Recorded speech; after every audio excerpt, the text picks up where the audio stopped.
शेर और खरगोश की कहानी। एक जंगल में भारसुक नामक बलशाली शेर रहा करता था। वह रोज शिकार पर निकलता और जंगल के जानवरों का शिकार कर अपनी भूख शांत करता था।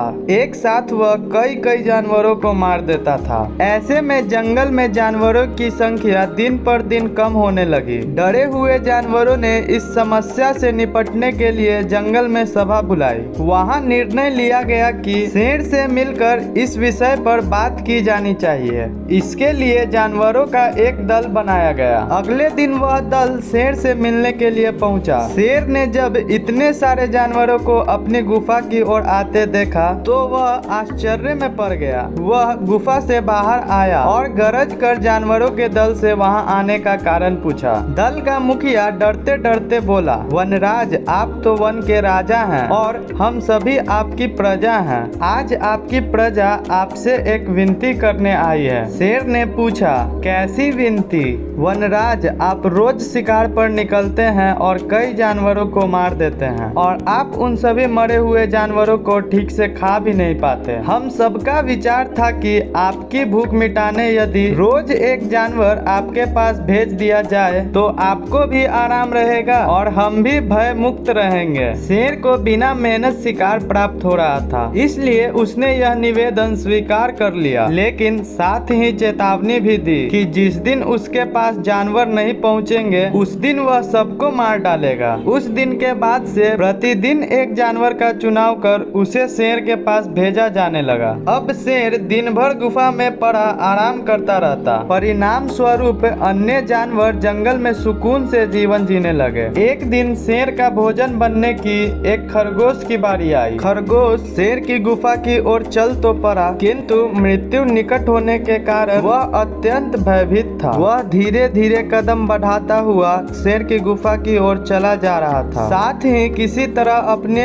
प्राण बचाने का उपाय भी सोचता जा रहा था। चलते चलते उसे रास्ते में एक कुआं मिला। कुएं के पास जाकर जब खरगोश ने उसमें झांका तो उसे कुएं में अपनी परछाई दिखाई पड़ी। उसी क्षण खरगोश को अपनी जान बचाने का एक उपाय सूझ गया। उपाय सूझते ही खरगोश में एक नए जोश का संचार हो गया। उसे शेर के पास जाने की कोई जल्दी नहीं थी। कुछ देर कुएं के पास आराम करने के बाद वह शेर के पास पहुंचा।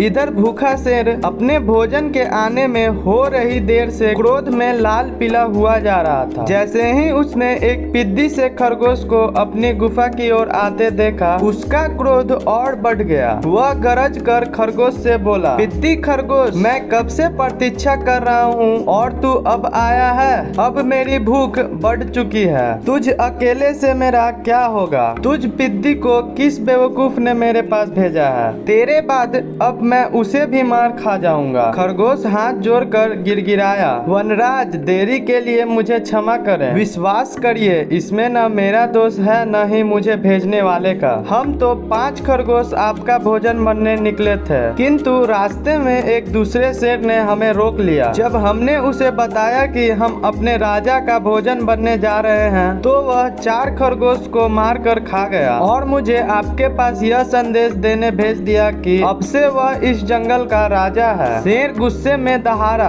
और कहा, ऐसा कहा उसने? जी वनराज, उसने आपको लड़ाई के लिए ललकारा है। उसने कहा है कि वह आपको मारकर इस जंगल में एक छत्र राजा करेगा। यह सुनकर शेर गरजता हुआ बोला, मुझे अभी इसी समय उसके पास ले चलो। मैं उसे बताता हूँ कि इस जंगल का राजा कौन है। आज तो उसकी खैर नहीं। खरगोश तुरंत तैयार हो गया और शेर को लेकर कुएं के पास आ गया। कुएं को देखते हुए वह बोला, वनराज, ये उस शेर का घर है। वह इसी घर में रहता है। आप इस घर के द्वार से उसे ललकारिए। शेर ने कुएं में झांक कर देखा तो उसे अपनी परछाई नजर आई। परछाई देखकर उसने सोचा कि अवश्य ही वह दूसरा शेर है और जोर से दहाड़ते हुए उसे ललकारने लगा। कुएं की दीवारों से टकराकर आती हुई अपनी ही दहाड़ की प्रतिध्वनि सुनकर और अपनी परछाई देखकर उसे लगा कि दूसरा शेर भी दहाड़ते हुए उसे ललकार रहा है। उस ललकार का उत्तर देते हुए उसने कुएं में छलांग लगा दी। कुएं की दीवारों से टकराता हुआ वह पानी में गिरा